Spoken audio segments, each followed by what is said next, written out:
जय हिंद। आइए आज समझते हैं प्लांट टिश्यू यानी पादप उत्तक के बारे में। प्लांट टिश्यू को जानते हैं, इसका क्या कार्य होता है, क्या करता है। इससे पहले बहुत सारे जान चुके हैं पौधे के विभिन्न भाग के बारे में, आज जानते हैं इसका उत्तक के बारे में। ठीक, तो पादप उत्तक जो होता है प्लांट टिश्यू, ये मुख्यतः दो भाग होते हैं। इसका कितना भाग? दो भाग। एक होता है विभाज्योतक। विभाज्योतक मतलब टूट टूट टूट टूट करके कुछ का निर्माण करना। एक होता है अस्थाई यानी परमानेंट टिश्यू। ठीक ना, तो ये दोनों को जानेंगे। तो पहला है विभाज्योतिकी उत्तक। विभाज्योतिक उत्तक का कार्य होता है पौधों में वृद्धि करना। क्या? पौधों में वृद्धि करना। तो सबसे पहले विभाज्योतिक उत्तक को समझेंगे। सबसे पहले यदि उत्तक को समझे टिश्यू को, तो टिश्यू जो होता है, टिश्यू होता है कि जो एक कोशिकाओं के समूह होता है। टिश्यू क्या होता है? कोशिका के छोटा छोटा कोशिका का समूह होता है। और वो टिश्यू क्या करता है, जो अपने मतलब समान कार्य और संरचना वाले जो होता है दूसरा उत्तक का निर्माण करना होता है। बहुत सारा मिल करके निर्माण करता है, उसी को प्लांट टिश्यू कहा जाता है। तो ये पादप के बारे में पढ़ रहे हैं, तो पादप उत्तक में सबसे पहला जानेंगे विभाज्योतिक उत्तक। इसका क्या क्या होता है? ये वृद्धि में करता है काम, अभी बताएं। ये जीवन पर्यंत ये घटना चलती रहती है। वृद्धि वाला घटना जो है पौधे में हर जब तक वो जिंदा रहे तब तक वो वृद्धि वाला घटना उसमें चलते रहता है। आप भी जानते हैं पौधा सब दिन वृद्धि करते रहता है। उसके बाद उसकी कोशिका की बात करें तो गोलाकार होता है, अंडाकार होता है, बहुभुज भी होता है, बहुत सारे आकार का होता है। ठीक, उसमें यदि भित्तियाँ की बात करें तो भित्तियाँ उसकी जो होती पतली होती है। विभाज्योतक उत्तक की भित्तियाँ क्या होती है? पतली होती है। और ये क्या होता है? एक सीध में होता है। कोई भी कोशिका हो तो वो एक सीध में जुट करके बनते रहता है। ठीक ना, तो वो हो गया। उसमें जो जीवदर्भ होता है, जीवदर्भ की संख्या बहुत सारा होता है। क्या? जीवदर्भ को जानेंगे आगे। जीवदर्भ की संख्या जो होती है, संख्या वो बहुत सारा होता है, छोटा छोटा पार्ट होता है। उसके बाद उसमें राजधानी की संख्या छोटी होती है जीवदर्भ की अपेक्षा। जीवदर्भ अधिक और राजधानी छोटी होती है। कोशिकाओं के अंदर जो गैप होता है वो नहीं के बराबर होता है। गैप जो होता है नहीं होता है। गैप नहीं होता तब तो धीरे धीरे बड़ा होते रहता है। ठीक ना, अब पहले से गैप रहेगा तो बड़ा होगा तो टूटिए जाएगा। क्लियर? तो यहाँ अब इसको क्या क्या है, फिर तीन भागों में बांट दिया। पहले इसको जान लेते हैं, उसके बाद अस्थायी उत्तक के बारे में जानेंगे। क्लियर? आइए, ये समझ में आ गया। विभाज्योतिक उत्तक यहाँ से नहीं पूछा जाता है, क्वेश्चन पूछा जाता है यहाँ से, और आपके रेलवे एग्जाम पीछे पूछा भी है। आरपीएफ का एग्जाम में ये सभी यहाँ से पूछा गया, और ग्रुप डी के एग्जाम में यहाँ से पूछा गया। इसको भी जानेंगे, इसको भी जानेंगे।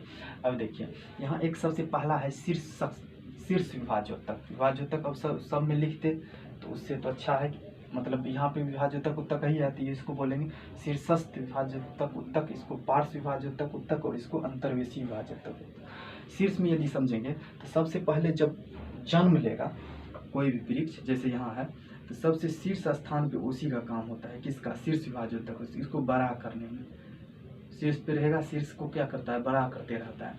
इसका जड़, इसमें बोलेंगे शीर्ष विभाज्योतक उत्तक में क्या होता है, तो जड़ और तना की वृद्धि का ये उत्तक है। क्या?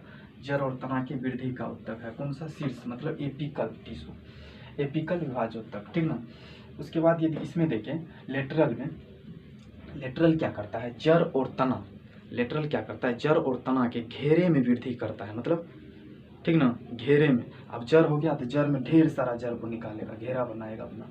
ठीक ना, तो इसका काम, ये किसका काम हो गया? लेटरल का काम हो गया। ठीक ना, ये ठीक।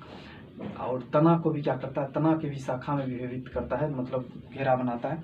तो ये हो गया लेटरल विभाज्योतिकी उत्तक का। उसके बाद यदि बात करें अंतर्वेशी विभाज्योतक उत्तक, तो इसी का ही पार्ट होता है अंतर्वेशी। अंतर्वेशी क्या होता है? बटा हुआ रहता है। ये क्या करता है? परमानेंट वाला बीच में आकर के इसको अलग कर देता है। किसको? अंतर्वेशी को। ये तो इसी समय जुड़ा हुआ रहेगा, लेकिन ये अलग कौन करता है? परमानेंट बीच में आके घुस जाता है, तो उसको अलग कर देता है अंतर्वेशी विभाज्योतिकी उत्तक को। ठीक ना, ये ज़्यादातर किस में होता है? तो ये ज़्यादातर घास में होता है। ये घास में कैसे होता है? तो सभी उत्तक में ये सब पाया गया। जब घास में क्या होता है, घास को क्या करता है? शाकाहारी जानवर उसको खा लेते हैं, तो खा लेते हैं तो ये होता है शीर्ष पे, ये तो गया काम से, इसको खा गया। अब कैसे वृद्धि करेगा? तो वहाँ पे क्या करता है? तो यही होता है अंतर्वेशी विभाज्योतिकी उत्तक। किस में रहते हैं? अधिकतर घास में। यहाँ से पूछा जाता है कि घास में मुख्यतः कौन सा विभाज्योतिकी उत्तक पाया जाता है, तो ये हो गया अंतर्वेशी। ठीक ना, उसके बाद जानते हैं अस्थाई टिश्यू को, यानी परमानेंट टिश्यू। ये मुख्य रूप से रहना ही चाहिए, इसके बिना चल ही नहीं सकता है। अब मान के चलिए कोई शादी है, शादी में एक होता है मतलब जनरली लोग, एक होता है नहीं परमानेंट उसको रहना अनिवार्य है। अब उदाहरण के रूप में ले लें तो दूल्हा को उसमें मतलब प्रेजेंट रहना अनिवार्य है, वो हो गया परमानेंट, ठीक ना, वो परमानेंट मेंबर हो गया। दूल्हा नहीं है तो बाराती नहीं, क्या, तो वही हो गया परमानेंट टिश्यू। ई रहना वृक्ष में अनिवार्य है, पौधे में अनिवार्य है, परमानेंट टिश्यू। इधर नहीं भी रहेगा चलेगा, दूल्हा का बड़का भाई नहीं रहे चलेगा, छोटका भाई नहीं रहे चलेगा, लेकिन दूल्हा का रहना अनिवार्य है, उसके बाबूजी का रहना अनिवार्य है। ठीक, तो ये सारी घटना अब इसमें जानेंगे। अब देखिए अस्थायी तक ये होता है कैसे, तो इसका जो होता है ये परिपक्व कोशिका होता है, मतलब ये पूरा पूर्ण रूप रहता है, परिपक्व रहता है। इसमें विभाजन की घटना नहीं घटती। अस्थायी उत्तक में क्या होता है, विभाजन की घटना नहीं होती, इसमें विभाजन की घटना होती रहती थी। अब देखिए इसमें जो होता है मृत कोशिका भी पाया जाता है और जीवित कोशिका भी पाया जाता है, मृत और जीवित दोनों पाया जाता है। अब देखिए इसको भी दो भागों में फिर बांट दिया गया है। इसमें अब एक को कह दिया जटिल, एक को कह दिया सरल, जटिल और सरल। अब जटिल कौन हुआ, सरल कौन होगा, अभी बताएं कि एक तो हो गया दूल्हा, एक हो गया दूल्हा के बाबूजी, दोनों है परमानेंट टिश्यू। अब उसमें हो गया तो बाबूजी में आ जाएगा ये सरल वाला, ये सरल है बाबूजी, लेकिन दूल्हा हो गया जटिल, उसमें भी जटिल, ठीक ना।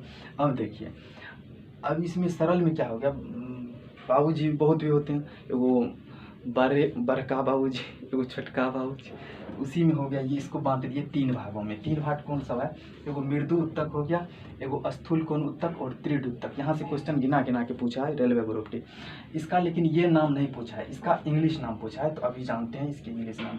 एक है इसी का अन्य नाम है मृदु उत्तक का वायु उत्तक, एक हो गया स्थूल कोण, एक हो गया दृढ़ उत्तक।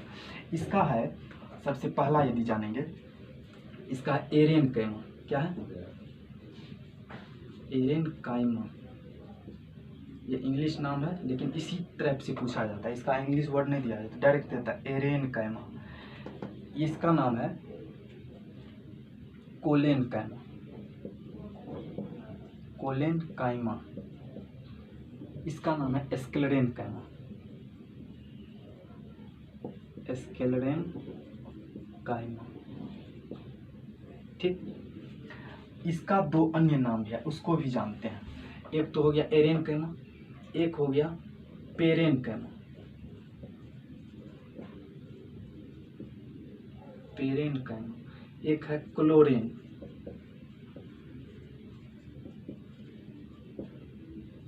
क्लोरेनकाइमा। देखिए एक तो हो गया एरेनकाइमा, एक हो गया पेरेनकाइमा, एक हो गया कोलेरेनकाइमा। एरेनकाइमा से एयर हुआ, एयर से हो गया वायु उत्तक, ठीक। एक हो गया कोलेनकाइमा, एक हो गया स्क्लेरेनकाइमा। अब इसमें क्वेश्चन कैसे पूछा जाता है, इसमें क्वेश्चन पूछा जाता है कि किस उत्तक के कारण ये लचीला होगा, किस उत्तक के कारण ये हार्ड होगा, किस उत्तक के कारण ये मतलब सॉफ्ट होगा। देखिए कोलेनकाइमा जो है इसके कारण वृक्ष क्या होता है, लचीला होता है, लचीलापन इस उत्तक के कारण।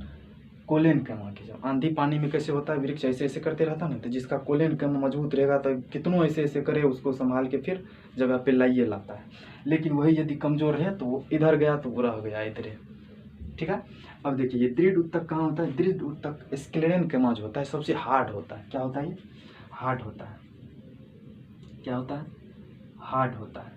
अब इस टाइप के वृक्ष जैसे नारियल का वृक्ष देख लीजिए, पूरा हाथ हिलता है क्या, बीच से ऐसे होता है, नहीं होता, पूरा हार्ड होता है। तो इसका जो परत बना हुआ रहता है स्क्लेरेनकाइमा वाले टिश्यू के बने होते हैं। कौन सा, मतलब नारियल के, नारियल का यदि फपिया देखें फल वाला, वो भी पूरा हार्ड होता है।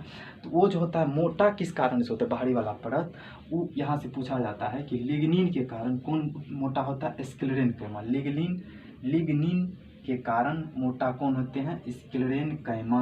किसके कारण मोटे होते हैं, स्क्लेरेनकाइमा के परत, तो क्या बताएंगे, लिग्निन के कारण होता है।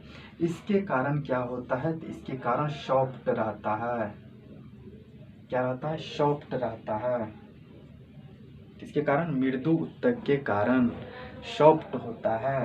Parenchyma, collenchyma, aerenchyma.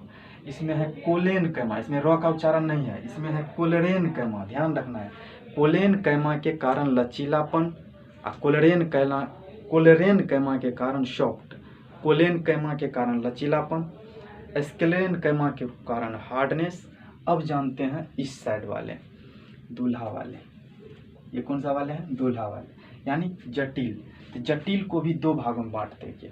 कौन सा? एक हो गया जाइलम, एक हो गया फ्लोएम। एक हो गया जाइलम, एक हो गया फ्लोएम। एक हो गया जाइलम मतलब दूल्हा, फ्लोएम मतलब दूल्ही। अब देखिए जाइलम याद रखना है, यहाँ से भी क्वेश्चन पूछा जाता है। इसका एक अन्य नाम कास्ट भी दिया गया, यानी वुड, लकड़ी का उदाहरण लग रहा है ना, कास्ट। इस दोनों को क्या कहते हैं? संवहन उत्तक कहा जाता है। किसको? जाइलम और मतलब फ्लोएम को, दोनों को संवहन उत्तक। संवहन उत्तक मतलब कोई चीज़ को ले जाने वाला, कोई चीज़ को ले जाने वाला, ठीक ना। संवहन मतलब ले जाने वाला, ठीक ना, पानी ले जाने वाला, खाना ले जाने वाला, ठीक ना। तो ये हो गया संवहन उत्तक। अब देखिए ई संवहन उत्तक कौन चीज ले जाता है, ई कौन चीज ले जाता है, दोनों का कार्य अलग अलग है। तो ये ले गया जल और खनिज, ठीक ना। इसका जो होता है यांत्रिक दृढ़ता, मतलब बीच से जो साल वाला काम यही करता है। कौन? जाइलम।